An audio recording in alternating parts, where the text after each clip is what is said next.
have an interesting agenda. So we will just briefly visit the latest status of the working group. And we have with us today Jose Almodovar from TNO, and he was so kind to join us, and he will be leading a workshop about the standards for SMEs. So I think it's going to be really valuable for all of us, because it has come to our attention. SMEs are not always very involved in the standardization world. And when you are not really familiar with it, it can look a bit overwhelming. And thinking really how difficult it is to navigate all the organizations, what happens in each, what you have to do, and so on. So he has put together a very nice short workshop for us to help us understand a little bit better how this specific area of innovation works, why it's important, and especially what can we do as companies, as small or medium companies, to slowly get involved, or if we are already involved, how we can maximize that involvement. This is one of the reasons we are recording the webinar today, or the meeting, sorry. So then you have the chance to revisit it if you wish, and also for those who could not join today, they will have the chance to look at it.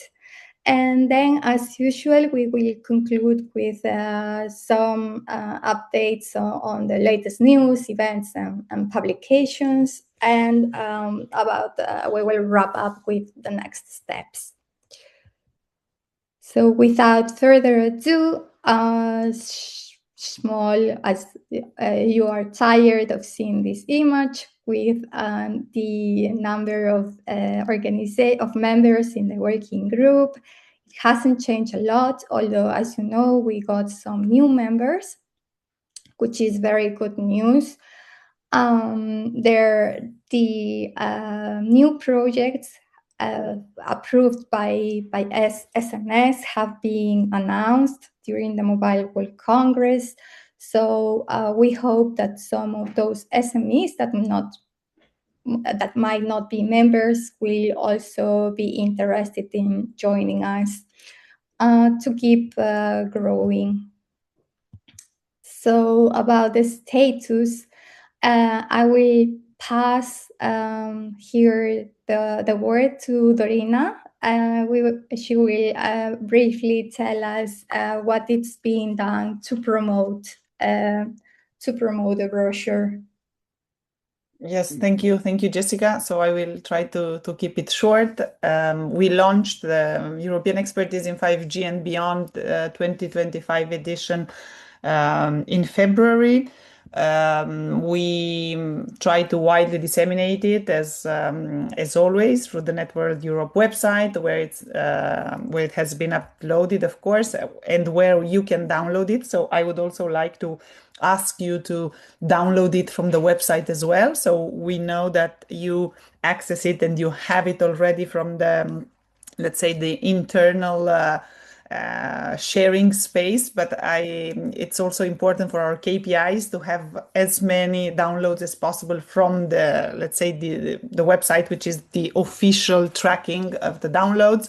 Of course, the SNS Communication Task Force, the SNS GU mailing list, the SNS Newsflash, EU Agenda. This is new, but not so new, in the sense we already uploaded it. This is a European media portal for publications, press releases, reports. We used this last year as well because we started to use this platform with Australo a year and a half ago. And practically, I mentioned to Jessica that for the 2024 edition of the brochure, there we had like 300 views and 100 downloads from that platform, which we think it's quite good. This year we just uploaded it because anyway, we had some issues with the payment. It was a bit delayed, so we uploaded it very recently, just a week ago. But we hope to see in about 3-4 months to see good numbers there as well. We will present it in the next meeting of the on the 9th of March. Yes, Jessica, which meeting? Sorry, I'm Yes, sorry. So this I added this point. So my intention is to briefly present it in the next SMS steering board and TV board that it's taking place next Monday. Okay, super. So we will present it there as well. And of course, this is not over because we are planning to start the success stories campaign next week. So I'm working on a new template you are familiar with, I hope, the ones that we do every year. And now this year I wanted to revamp a little bit. So I asked the design team to give me a hand. And yeah, I'm very curious to see what's coming. And of course, we appreciate your help with the promotion. Many of you okay, sorry. Many of you already did. So I saw many of you promoted widely. So you shared, you commented, you liked, or some of you made your own posts, some of the SMEs that maybe they're not here. So this is quite good. Jessica, if you, okay. So, okay, this one should have been before. Sorry, most successful communication campaigns this year were the brochure promotion, the Women in Science campaign that celebrated these two important dates, the 11th of February, the International Day of Women's and Girls in Science, and 8th of March. And relevant events promotion, we have some events that are very well received by the communities, by our community. Others less, but some very good. So if you go to the next slide, I'll explain the campaign there. Yes, sorry. So I just repeated.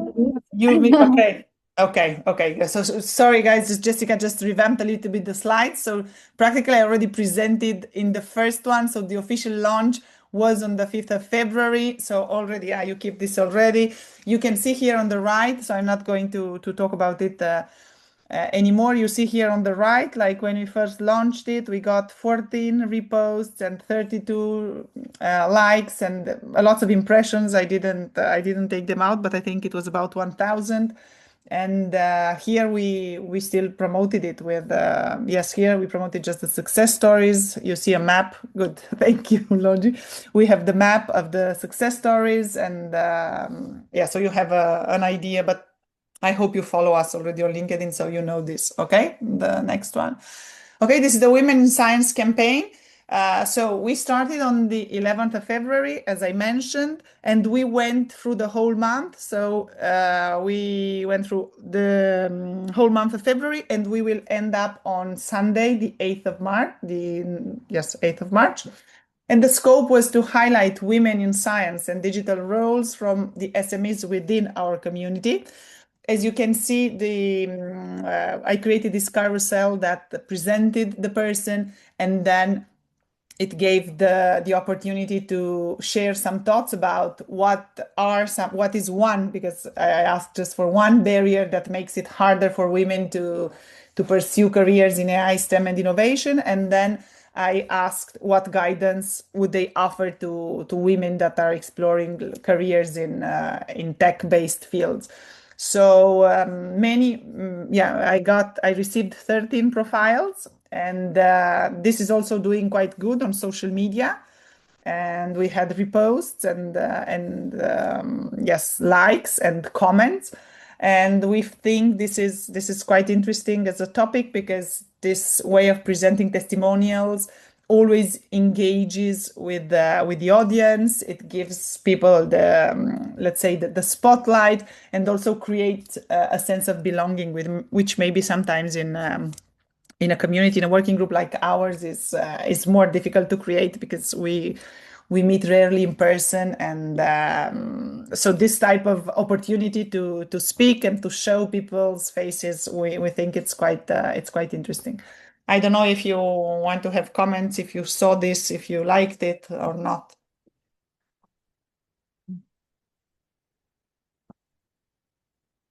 Silence. So maybe I will make a comment. Actually, Dorina and I are very thankful for all the participants. It was very well received, and we are honestly impressed as well, because all the insights you shared were super interesting, and I think they were very well thought, and you provide very good advices to all girls and women looking forward to work in a STEAM career. And so I hope we will continue with this, because it's also one of the working group commitments, to really promote gender balance and to really highlight all the women that are working sometimes a little bit behind the scenes in the different SMEs, and all the achievements then we showcase in the brochure, in the success stories, and so on. So it's really a pleasure to, as Darina said, to see your faces and to hear your thoughts and your reflections in such a campaign. So thanks a lot. Okay, so moving forward, just a few words about the position paper. We are, as you know, since last meeting, we are almost there, but we will need a new push. So I'm thinking on how to do it, and finally sort of come to wrap it up as soon as possible. I have been asked to provide some contributions to the SNS journal, to the SNS annual journal, and I have used both the consultation, the working group consultation, as well as all the content that we already have in the position paper to write something that this year it was requested that the text could be a little bit more on a higher strategic level, let's say. So all of that was taken into account, and I built our contribution on this, putting forward some of the challenges the SMEs face, and also like trying to outline some of potential solutions that could be thought about in the next framework program. Nonetheless, the space I had to write, it was very small, so it had to be very condensed information. But just for you to know that that we are still working on this, and that all this work is really bringing its fruits. And I personally, when I can, try to bring it up in different fora. So let's try to give that final push, and we will have our first paper, which is something I think all the working groups should be very proud of. And now just the latest item before I pass the floor to Jose is a reminder of, it's not that most of you need it, but just for you to know that the 2026 call for projects, it's still open until the end of April. So as you know, there is kind of focus more in like higher TRL sort of projects. The funding is not huge. We already know this. It's 22 million. So it's going to be very competitive. But I think, of course, you can always write a proposal and bring out your ideas, and hopefully many of you get some project here. You just for you to to remember, we have the SNS brokerage platform, that it's like sort of the common tool for everybody to kind of put there your ideas for a proposal. What if you are looking for partners? If you are both because you are looking to join a consortium, or both because you have a consortium already but you are missing some expertise. We also created this Excel specifically for the working group.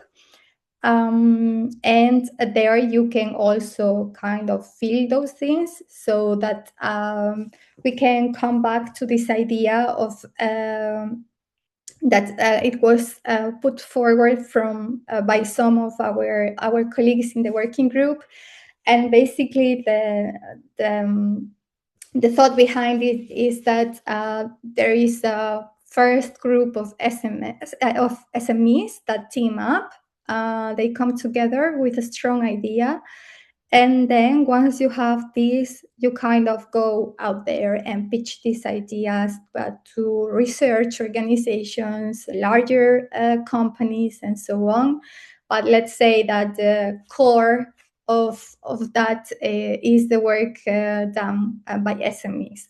I know that there are a couple of you that left your details there, so I think it's not really too late to go and check it and to add your own requirements or your own offerings. So do not hesitate to use this opportunity, because everybody can check it. And you never know where the next opportunity appears. And this is just the different type of projects that are going to be funded. So in this case, there will be 3 CSAs: the operational one, which is the CSA that has been providing support to the SNSJU functioning.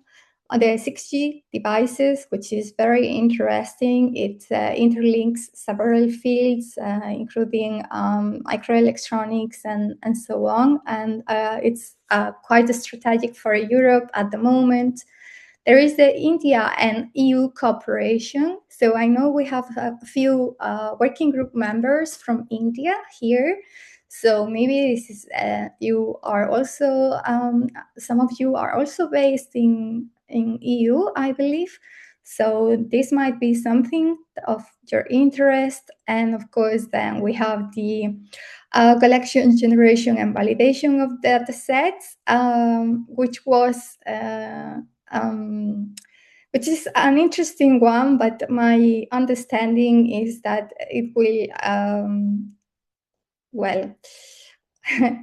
I'm on the record, but let's say off the record, that it's targeting a little bit more large industry due to the capabilities that it demands, and then the experimental infrastructure, which of course is always very nice because SMEs tend to work with higher TRLs, and so already working with tests, prototypes, and so on and so forth.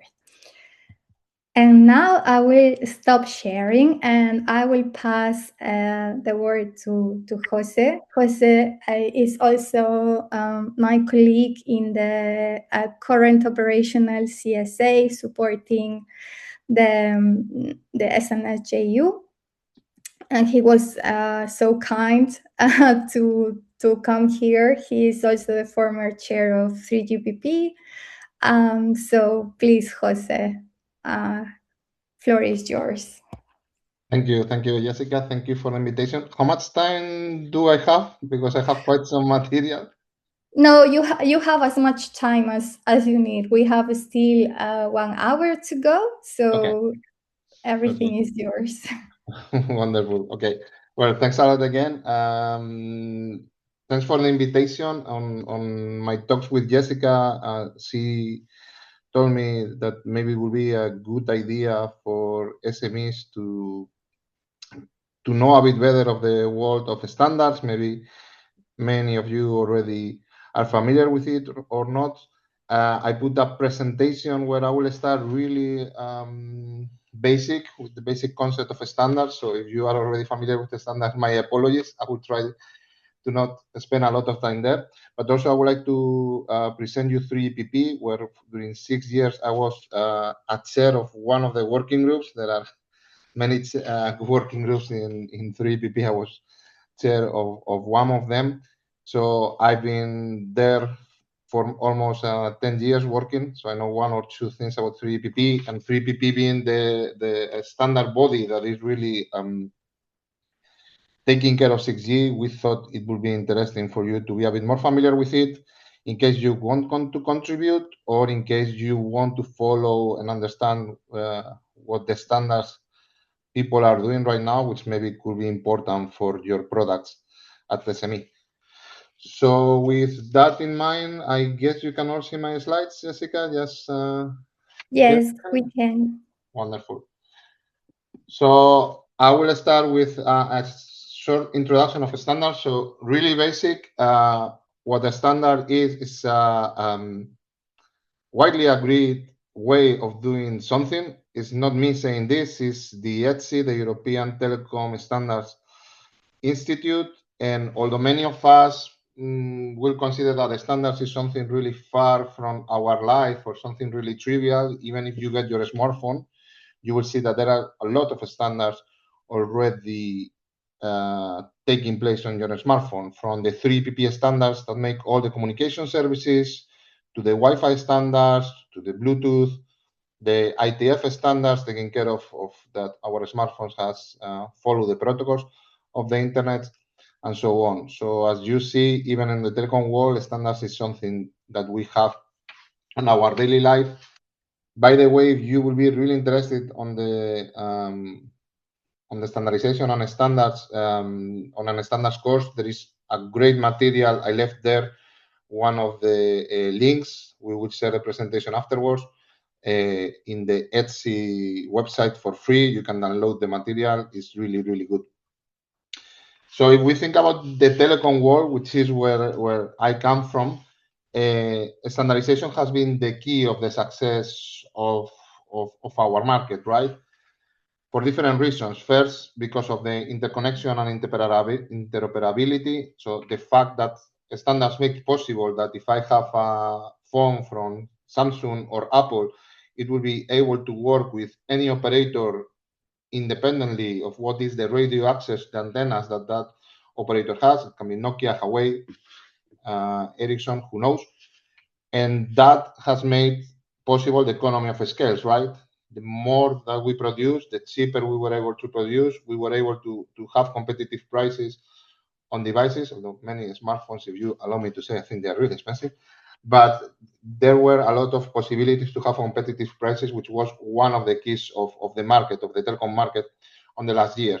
Apart from that, standardization, of course, take care of the safety, of the reliability of the product. There are government policies, especially when we talk about mission critical or many other policies that the standards really follow.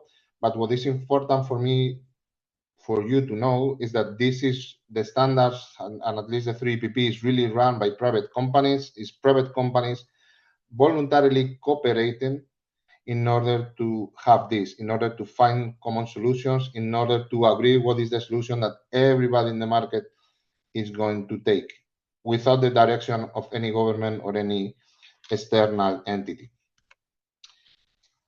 Why standards? According to the European Commission, well, it's a clear way to go from research to market, to have really impact from research to market. That's why you may see right now on the SNSGU projects and proposals calls on the SNSGU calls that more and more they are asking for a standard impact, as they really see this as a way for that, but also as a way for both the manufacturers and the consumer to know what to expect and manage expectations, right? Once we know what the standards is saying, we know what the products should do and what the product should deliver. But there is another reason, which I will not enter too much on this, because I think patents is always a debate. There are people who are in favor of patents. There are people who believe patents is really not the right way to do research. I do have an opinion on this, but if you don't mind, I will not share it. But of course, standards and in this case, 3EPP, there are patents behind. There are solutions from companies that once they are chosen or they are the chosen ones, there's a patent behind, and this take place. This is why also there is a lot of interest and research put from different regions of the world, China, America, also Europe. What is important maybe for me, for you to know is that the difference with patents and standards is that we call it essential patents, which means that those patents cannot be used to stop technology. So there will never be a product taken out of the market because of a patent fight between companies. At the end, because the patent is on the standard, there always have to be fair prices according to the international law for that patent. Again, I didn't want to get more on that debate. What type of standards we have? We have two. What we call de facto standards, and I think you may be really familiar with this. What they are is proprietary solutions that with time they conquer the market. For example, brochure, right, which was a proprietary solution of a really specific company, which with time it really conquered the market, and all the other solutions were out. Those standards again come from proprietary solutions. Then we have the other ones, which is the ones that I'm going to talk more today, which are the standards developed by standard development organizations or SDOs, which again, like before, are dedicated, like I said before, are dedicated organizations with the purpose of developing the standards and really working on cooperations, normally from only the private sector. Companies really deciding, okay, let's get together and let's start agreeing things so our products in the telecom world at least are possible to interoperate, right? When you are not experienced with standards or you are new to the standards world, you start seeing all these logo and all these organizations which you have heard of for sure: GSMA, 5G ICEA, ITF, NGMN, and more and more and more. And you start getting confused, especially sometimes in projects. I've seen people calling standards organizations or standard development organizations to some of them that are really not. So who is who on the wall of standards, right? And this is where maybe I have to ask you to forgive me, because I will use some of the wording that we use normally in 3PP, and I will talk about what we call market representative, or organizations that again are really, really working to represent a segment, right? And I'm talking about the left part of the slides, where you will have 5G ICEA, which is really focused on the industry sectors, on the smart industry, 5G AA for automotive, GSMA, where all the telecom operators of the world are together discussing. All of these associations, apart from defending the interest of that market, they normally do guidelines, they normally do, publish white papers. Many times they write standard contributions where they try to get together and use cases, etc. But they do not deliver. They are not the standards organization. For me, what all of these organizations do in the world of standards is a pre-standardization, where companies start getting together to discuss what positions are important for that market. What will be the standards organization is the central square that you have, where you will see, or I hope, a lot of logos that you will recognize, some are not. You will see CSA, that does the telecom standards of China. ATIS will be the telecom standards of American. ETSI, which is our European Standards Institute. From India, you will recognize IEEE for sure, ITF, ISO, etc. These are really the standards organization, the standards development organizations officially. So their results are standards with a legal implication. And 3PP and 1 end-to-end, to give two examples, but there are more, is what we normally call technical specifications developers. And I will explain it right now, although I hope that when you get out of this webinar, you think more as 3EPP and as an SDO and as a standard development organization. I think that would be easier for everybody and nobody will challenge you. But because I really wanted to tell you the truth, I wanted to show you what is the difference between, for example, what ETSI and 3EPP are doing, right? Because if you look on the next slide, in the case of 3EPP, which I will explain a bit later more, is formed by all these regional organizations from South Korea, from Japan, from Europe, etc. All of them together form 3EPP. It has a relation with all of them, where if you were familiar with 5G, there is a document, a 3GPP document called 23501, which is what we like to call, or I like to call, the Bible of the architecture of 5G. You will find all the possible architecture solutions that are standardized for the core network of 5G on that. However, that is not the real standard. That is the specification. The real standard is the document from ETSI, which is the 123.501. And as you see, funny enough, they have the same name, but just a different cover page. And that is because the content is the same. So what 3GPP does is that once the standard, the technical specifications are finished, these different regional standards organizations that again form 3GPP will take those specifications, will put their own cover page, and then this document on the right will be the official standards. This is the one who has the legal power, if you allow me to say. Again, the content is completely the same, but just for you to know that is. And of course, you will be able to have the same document from the American Standard Association, from the Chinese Standard Association, etc. But like I said, for our mental health, our well-being, let's think as 3GPP and 1N2M also standards organizations. These are really organizations where people are cooperating to find solutions together, right? But what about the ITU and what is the ITU doing? Well, to me, this is a debate that I have with a lot of people. There are some people that believe also the ITU is a standard development organization. If you allow me my opinion, I don't consider it like that. First, the ITU, the International Telecommunication Union, is an agency under the United Nations. Therefore, there is a lot of regulations that they do. For example, on a spectrum, they are the ones deciding, the ITUR, which is the part of the ITU that has to do with the radio, they are the ones deciding which spectrum is used for what. Also, they are the ones to blame for the Gs, for the 4G, for the 5G, for the 6G. So the ITUR are the one that decide this 10-year cycle for the generations of the mobile networks, and are the ones that give the requirements. So they are the ones telling the world, if your solution wants to be a 5G solution, or in this case, 6G solution, this is the requirements. You will see it here on the right part. This is the requirements that you have to follow. Then, in this case, for example, 3EPP will create technical specifications following that requirements.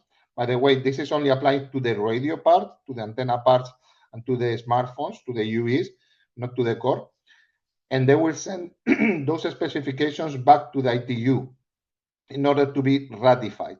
And once the ITU ratify those standards, those specifications, is when 3EPP can really say, we have a 6G standard, or we have a 5G standard in the past.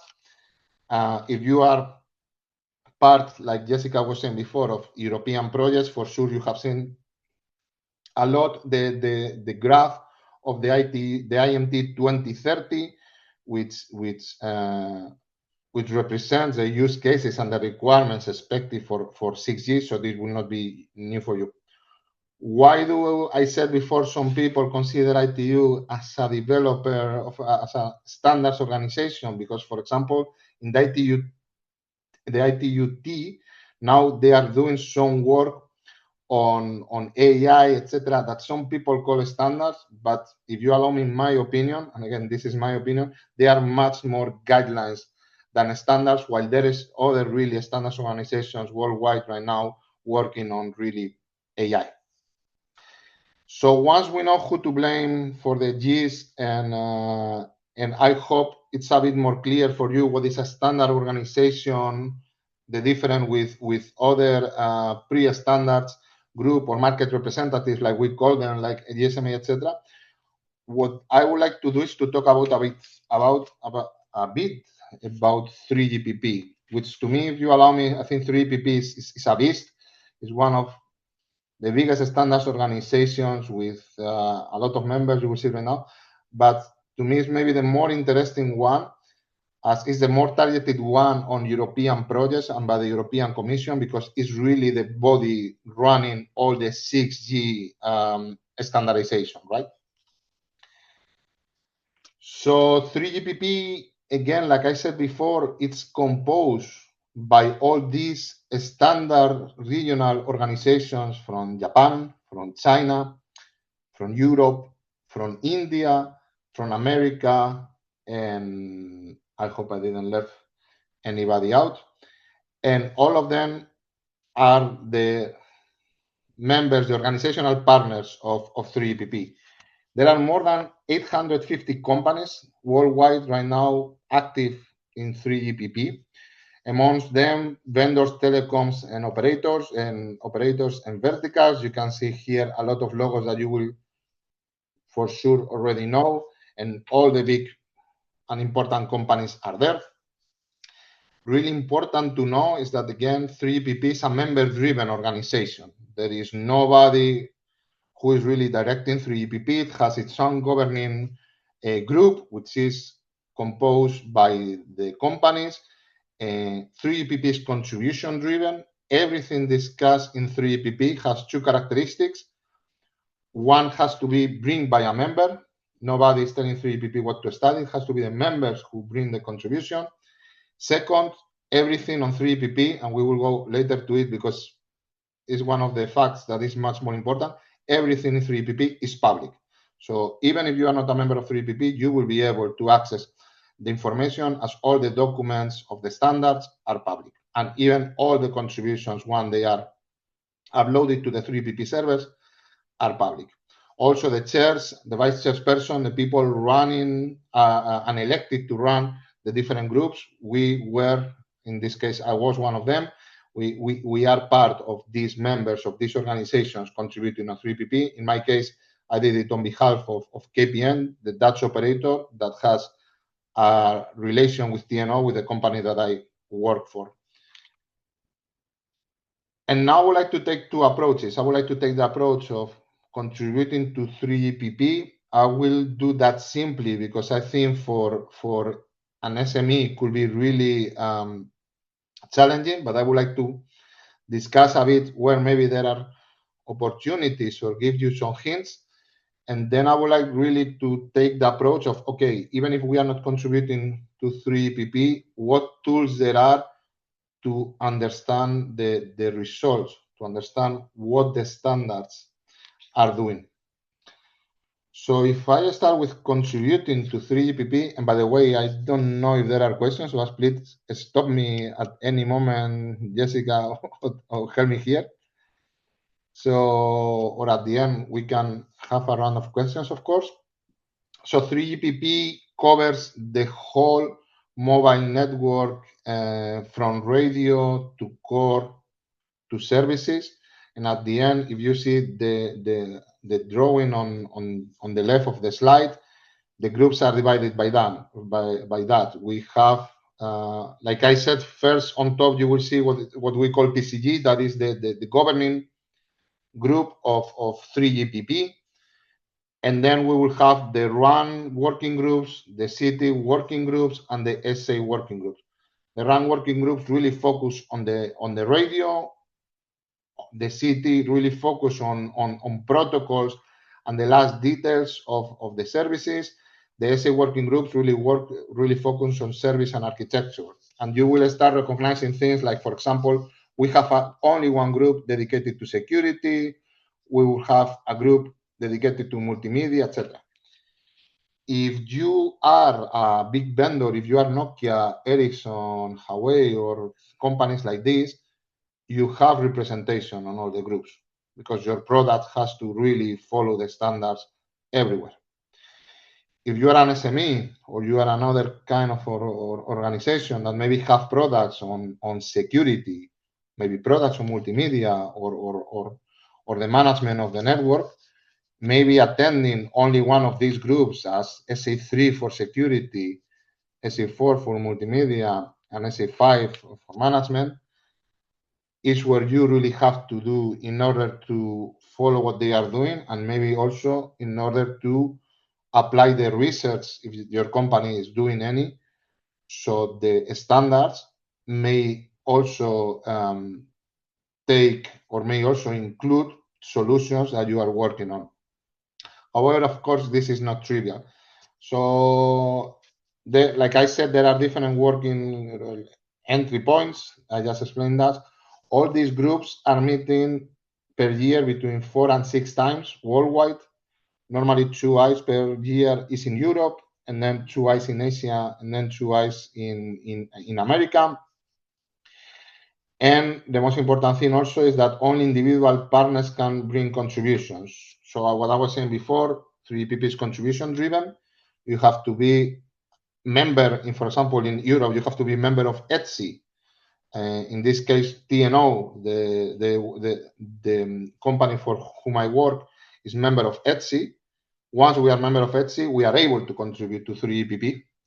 And then is when we can bring a contribution. TNO, for example, is part of a national program in the Netherlands called FNS for research. That program cannot bring a contribution to 3EPP. It has to be the members of that program that are members of 3EPP who brings individual contributions. For example, it wouldn't be possible for the working group of SMEs in NetWorld to bring a contribution as this group. It will have to be an individual member. It will have to be one of the SMEs. Why? Because these groups might be a bit chaotic for some of you. What I've done on the next slides is really separate them with some keywords so you understand, for example, on the run side, what are the different groups doing. Maybe some of you have products that really target one specific group and you think, oh, it would be really interesting to contribute, or it would be really interesting to understand what that group is doing. And I did the same for the SA, where you will see that there is a difference between the group that the architecture, the security, like I said before, or even we have a group that do all the interfacing with application and with all the solutions for mission critical. Steps and challenges to contribute. So like I said, the first steps is that you need to be an EuCNC member. So I put there the link that I could find on the EuCNC website about SMEs and about how to be a member of EuCNC being an SME. I think you have all the conditions there. Then you will have to generate an EuCNC account, and then you will have to start understanding which groups to follow. So from the previous slides, you will have to start having your own strategy. You have to identify your interest. I've also put here what we have in 3EPP, a new commerce quick start guide. This is something that our work plan manager, Alan Sultan, did and is still doing it. Is still reviewing it in order to help new members, as when you start on this organization, it's not easy to understand the functioning, and it takes time to really understand how everything is working. It will be, to me, it's really interesting for new people to check that. And of course, if any of you check it because they are going to go or they go to 3EPP and you have questions, please, I will be more than happy to answer them. There are challenges. First, expenses.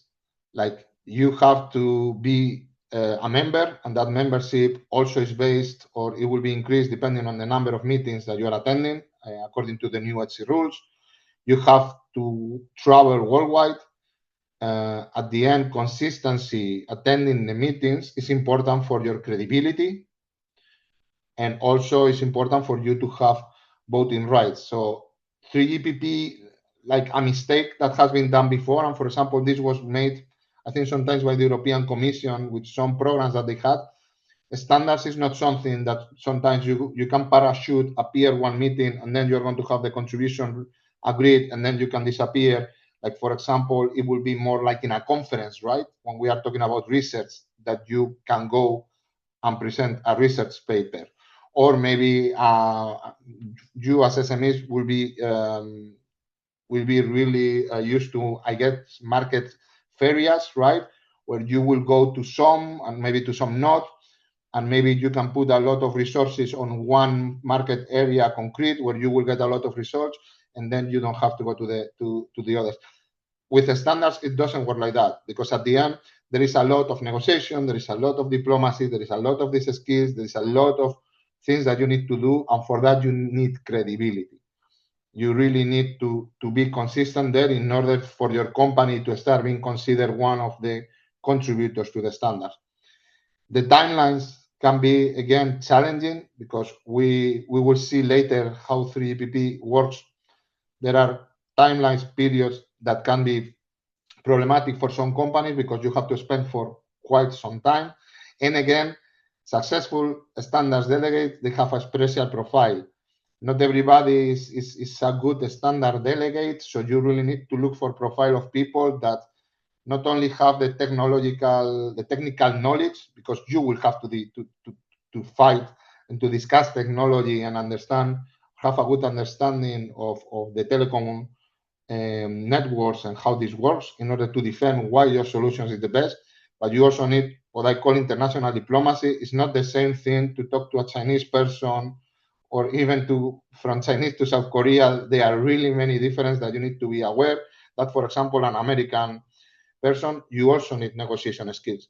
So sometimes can be tricky to find people that have these different angles. Although, of course, many of them can be trained, by the way. But it also has to be the person who are much more interested than in technical and need to go there. To me, that will be more the part if you guys want to contribute or you would be like to be part of 3GPP. But what tools there are, if you think like, okay, this is too expensive. However, for my company, it would be interesting to get a better understanding of the standards, or even to get a better understanding of what is happening from 3GPP day to day, right? So let me tell you how we work. We work first on consensus driven, like I said before, on the standards. And then this image really represents well how the whole ecosystem works. So the research normally are the contributions that come to 3GPP. That first we create studies. The result of a study is called a technical report. A technical report is basically a document which we have a technical report per feature. Sometimes in a generation we can put many features together and have one technical report for all of them. But normally we have one technical report for feature where we see what do we want the feature to do. So what are the problems to solve? And then we put all the solutions coming from the different companies and we start filtering. Okay, this solution will work, this not. Maybe these two solutions will be combined, and there are some conclusions extracted. The technical reports are simply studies. They have no legal power whatsoever. They are not the standards. They are not the technical specifications. The technical specifications come after. Once we finish the study, we go to normative. And based on the conclusions of the study, we start really fighting and discussing and trying to understand what is going to be the solution taken. And that is when the final result of that will be the technical specification. That is what we were discussing before that 3GPP, for example, will send to EuCNC, and then EuCNC will ratify as a standard with a new cover page. One more thing, we work on releases, which I like to say that releases is like the version of the software for us, for 3GPP. What is a release? It's just a group of features that together can work consistently. And every release builds on the release before. So if you think about 5G, the first 5G release was release 15. Release 16 work on top of 15. The same with 17. The same with 18. Everything is getting on top. We work on a release, or a release length is normally from 15 to 24 months in the different stages. By the way, there are sometimes features that can be standardized but will never be developed because not all the standards are developed. If you look from research, I always like to do like a triangle, right? Where research is so big, not all the research make it to a standard, and not all the standards make it to the market. But basically, if you want to implement something of 5G, it has to really follow the 3PP rules. And normally when a release is finished, which normally the length of a release is the first group work on the release to the end, final group work on the release, because we have some overlaps, is 3 years. Once the release is finished, we can see products on the market 1 year and a half after, more or less, given and taken. And we work in different stages. So in every release, you will have a group doing use cases, in this case, SA1, which was the group I was at chair for. Then you will have other groups taking those use cases, taking those requirements and finding solutions for that. And then you will have the final groups doing the small parts of the protocols, which means that a release is a lot of documents of technical specifications, once per feature and once per group, trying to all work together into the standards. So it can be really a beast if you really have to navigate through them if you are not experienced with the standards. But here comes the help. So there are some tools that you could use if you want to follow what is going on in 3GPP. For example, the 3PP working plan. Again, all of this is public.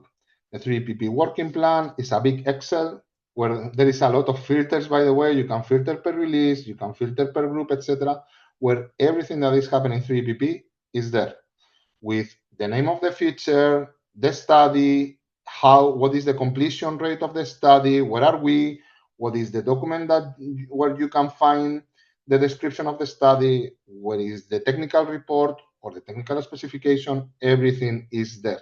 It's a really huge Excel that, again, our work plan manager, Anand Sultan, makes. But if you're a bit familiar with Excel and you really use their filters and you know a bit about the way of working of 3PP, it can be useful. Then every 3 months, we have a plenary. Next week in Japan, there will be the new plenary of 3GPP, where the chairmen of the plenary and also the working group chairs, but especially the chairmen of the plenary, have reports. These reports is a really much better way to follow what the groups are doing. However, again, these two parts, you really need to have a bit of a knowledge of 3PP in order to understand that. The SNS GU together with the 6GIA give you other tools that could be useful. For example, the standards tracker, where you will see all the contributions coming from the project. That's not the part where I'm interested. What I'm interested is that there is one member of 6GIA who are really wonderful and are really translating these chairman reports and the things that are happening to 3PP to something more plain English, and they create their own reports that they upload to this tracker. So that is, finding those reports could really help you to understand or to have a snapshot of what 3PP is doing today. Also, the 6GIA has a pre-standardization working group with standard experts. For example, the person creating these reports present them first in this group, that if you would like also to follow standardization, and they not only talk about 3PP, they talk also about IEEE, IETF, and others, it will be a really good place to attend. I think they have regular meetings every 6 weeks. Please don't quote me on that. But through 6GIA, it will be easy for you to find that group if you are interested in listening to people and understand what the standards, the different groups are doing at that moment. And they are always open to questions. So you will be able, even to of course ask questions and have a exchange of opinions on what's going on. However, to me, something that not that many people know, and if you allow me, and I will have to create my SME tomorrow with people that don't know 3PP, and I will need to understand the standards and I'm in love with these documents, is the release descriptions. So every time we finish a release, I told you that there are many different documents on it. There is one document which tries to explain all the different features, and in plain English, by the way, and really get it together. Normally, it takes time to create this document, like 6 months after the frozen date of the release. This document start being available or a lead draft, and here you have how to find it. So if you will go to this 3PP portal, and you will go to specifications, all the documents that are the TR21.9 are these reports. So if I would like to know the release report of release 15, it will be the TR21.915.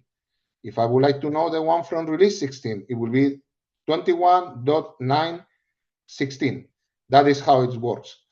I put you here on an extract of the report of the 18, of the release 18. The release 19 is going to be presented next week, and if approved, it will be also uploaded. Here is the link where you can download it. And as you see, if you see already the content, they really start talking about all the features that is on the release. The NTM features, the internet machine type communication, the energy efficiency, which was quite big, by the way, in release 18, the drones, the site links, so what we call proximity services also, vertical and industry factories. This is only the first page of, I think, 3 or 4 pages index, so the release was a bit big. And here is like an extract of the plain English that you will find. They will give you a table of, oh, this is what was done in different groups. This is the best image that resemble what is the feature talking about, and some descriptions about the solution, etc. To me, if I would have to start somewhere, and I would be interested in to really understand a feature or really understand the whole release, I will start through these documents, because all of these documents that you see here and all these features that I told you from the slide before that make the release will be explained on this document. And funny enough, not many people knows about this document. To me, again, as an external person of 3PP, one of the most valuable ones, apart, of course, from books of 3PP members that sometimes they write and they really explain really good the standards, but they will take time and they don't get everything sometimes. This document will have everything that has been standardized after the release is done will be in this document. Last but not least, from the SNSGU and from the CSA before ICE, COP was also, OPS was also doing, and COP we are doing also. We are trying to have webinars really in standards. We had already one webinar last year about 3PP. So what I've told you in, I hope, half an hour, it really went much. There is a webinar of 1 hour and a half where I explain much more 3PP, where there are people from Ericsson and Nokia, real delegates, coming and explaining 2 different groups, where they are also talking about how to translate the results of the European projects to standards. I would really recommend you that if you are interested on it, or you want to know more, to check that webinar.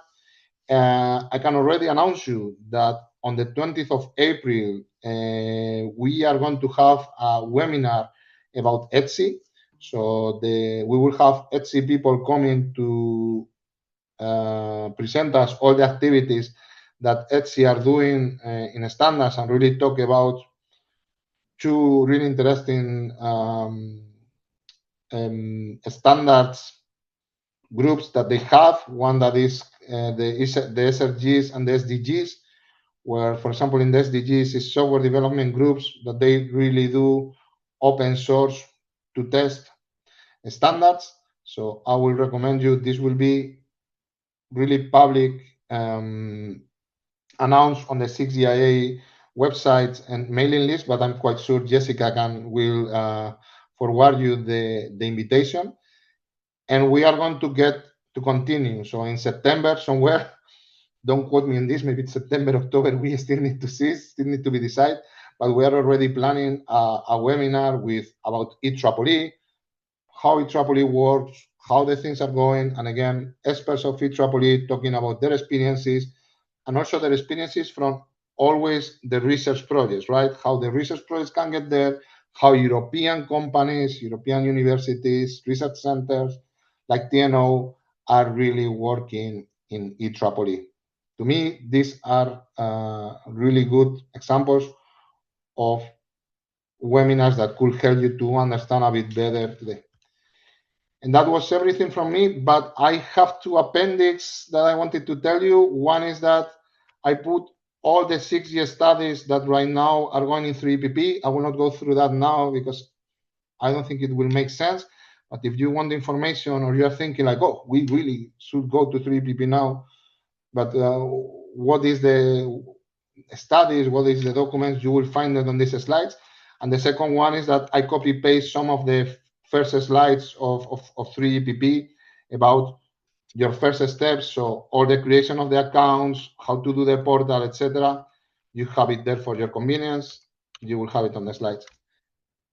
Again, sorry, I hope I didn't talk too fast, but I didn't want to get all your meeting. Thanks a lot for the invitation. And if there is any question or anything I could help with, I will be more than happy. Thank you, Jessica. Thank you, everybody. Thank you, Jose. Actually, I've personally learned a lot. I think we both Dorina and I spoke about this yesterday, that we would be the first ones profiting from this webinar, and it was very interesting. But I would like to also hear from the other participants in the meeting, if you have some questions or some comments from Jose, if you also want to share your own experience already with the standards.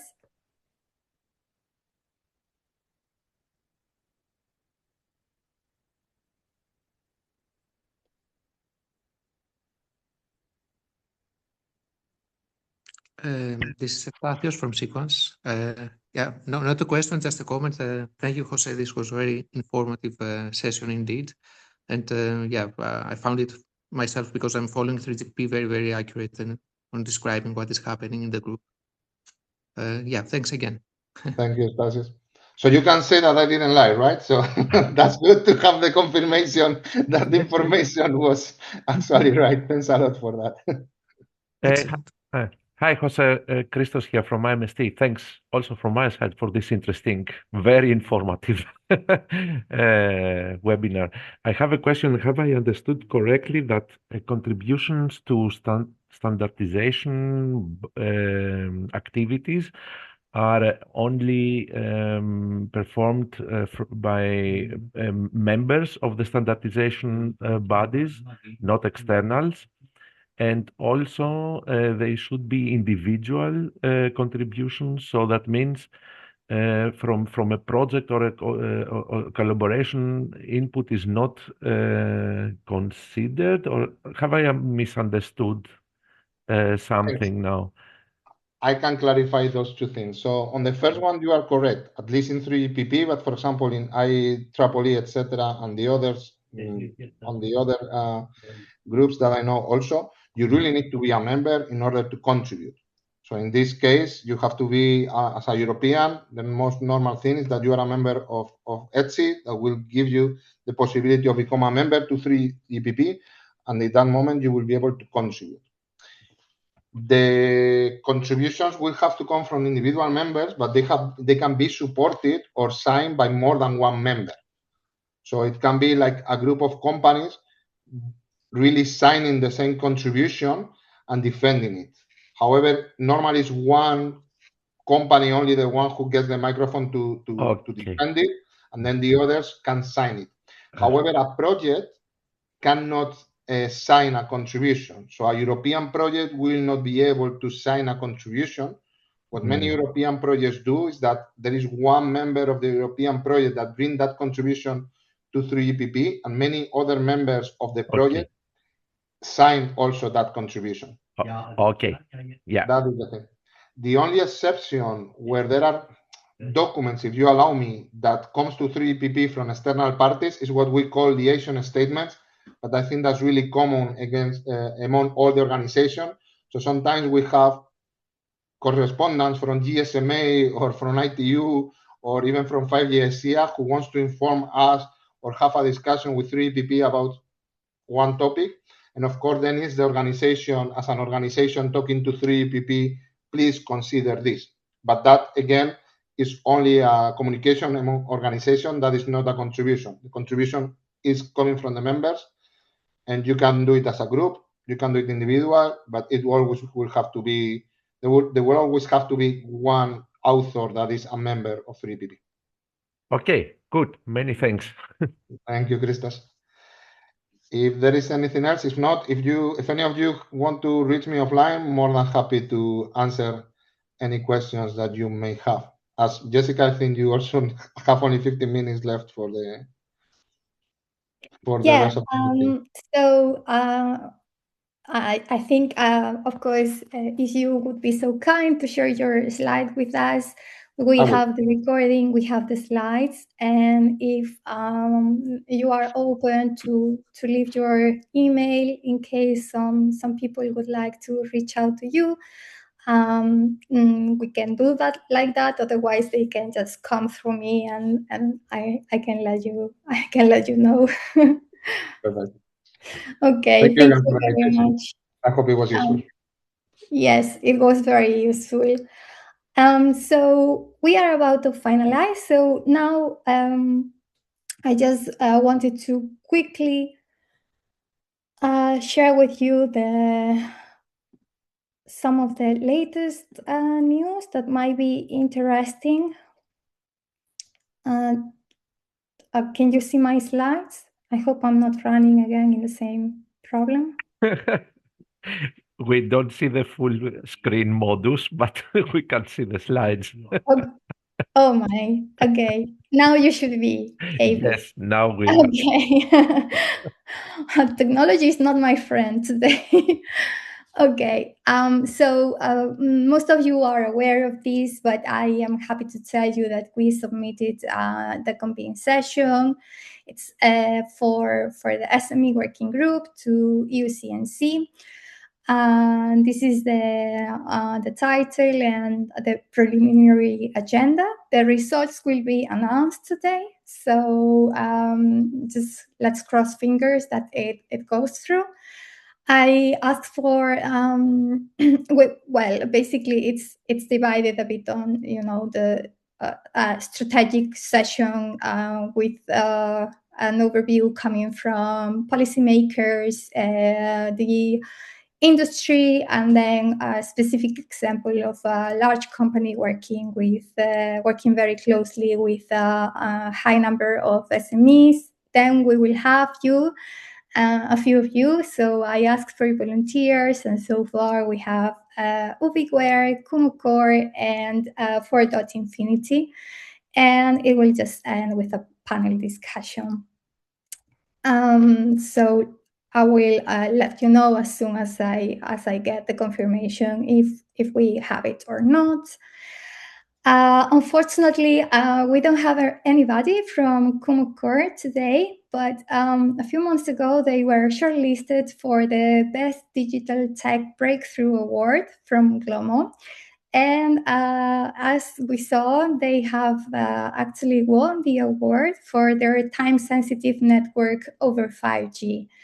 You can read more about the Cumucore innovation in the success stories of the brochure, and I will try to ask them to join us in the next meeting and shortly explain a bit for all of us, a little bit more in detail about this innovation, but it's always great to see the achievements of the members.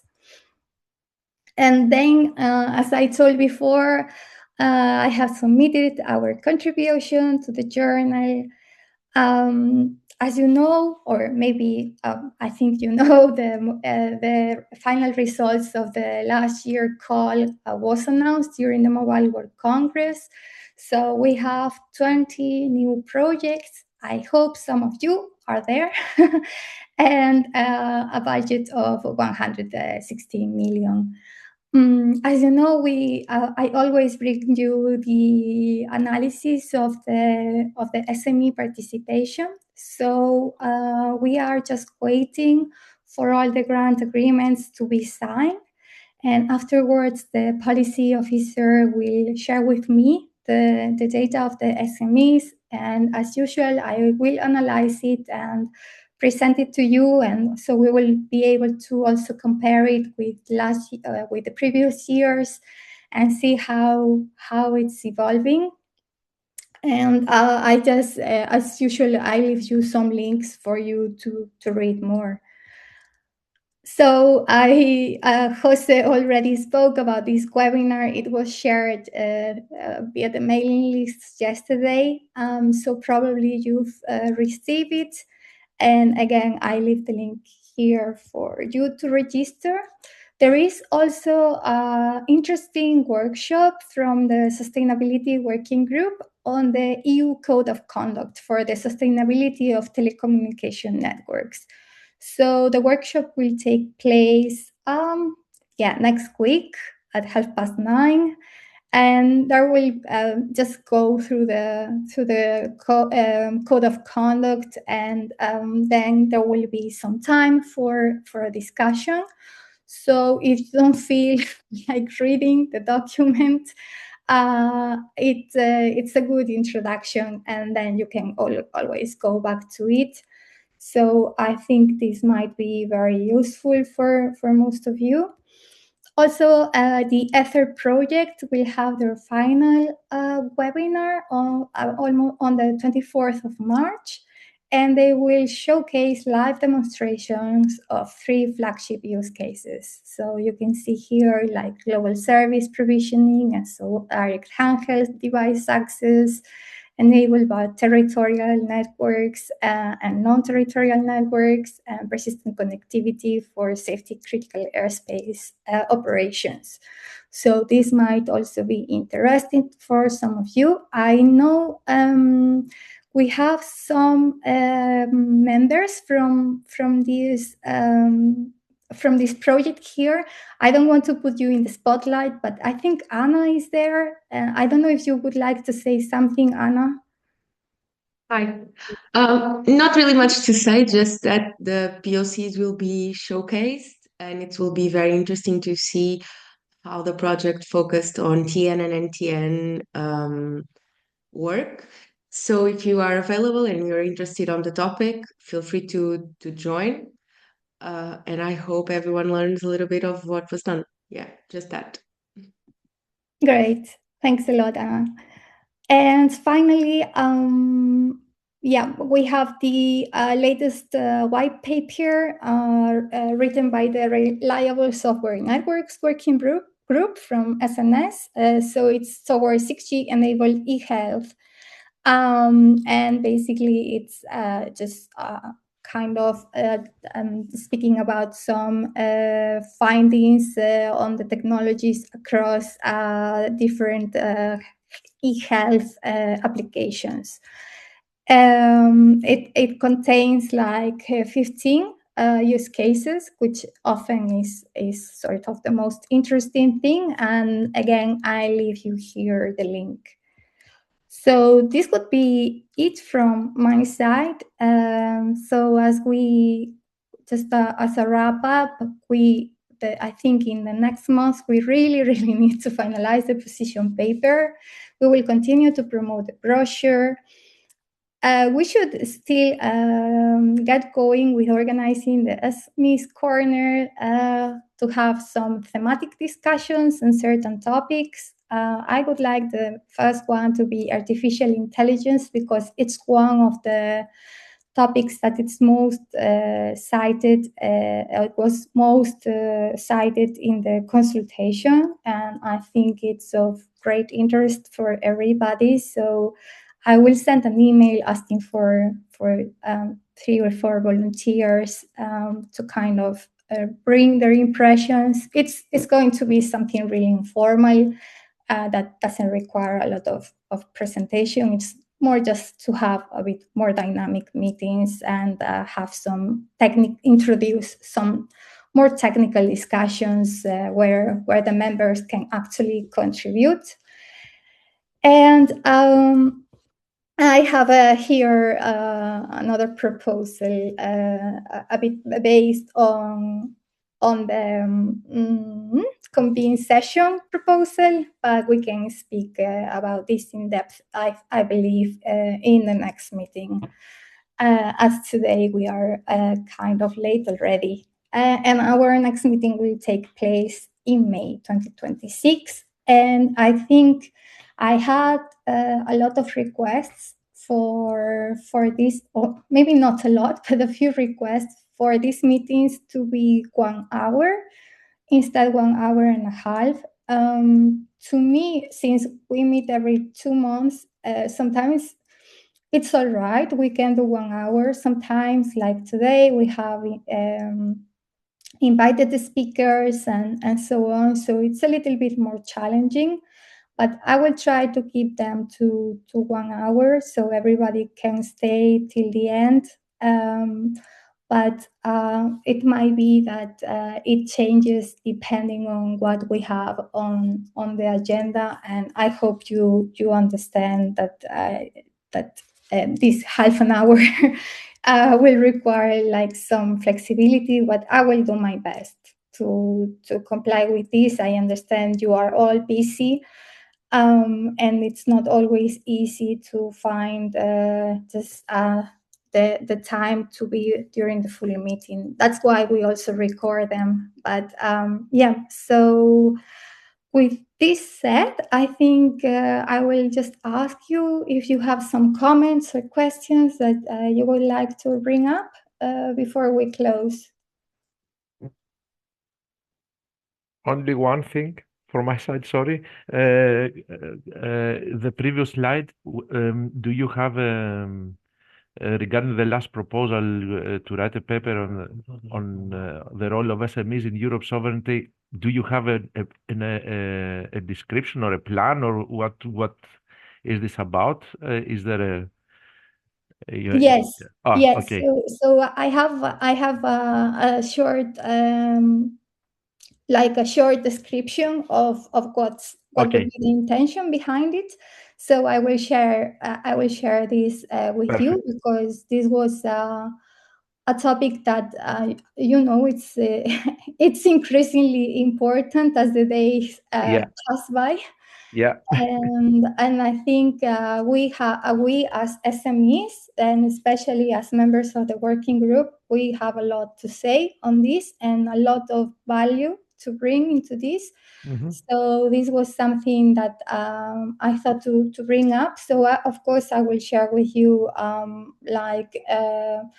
sort of the vision more or less of this, and we can discuss it and see if you think it makes sense and how we can do it. Perfect. Thank you, Jessica. No, thank you to you, Christos. Anyone else? Okay, so thank you very much. Thank you for your patience today with my technical issues, and of course, thank you to Jose for being with us and sharing with us such important piece of information, which sometimes as SMEs it's not always we are not always familiar with it, and it's not always within our reach, but I think we learned a lot of ways to kind of get going with the standards goals. So, and of course, thank you to all of you for attending today. So I wish you a very nice day and see you soon. Bye-bye. Thank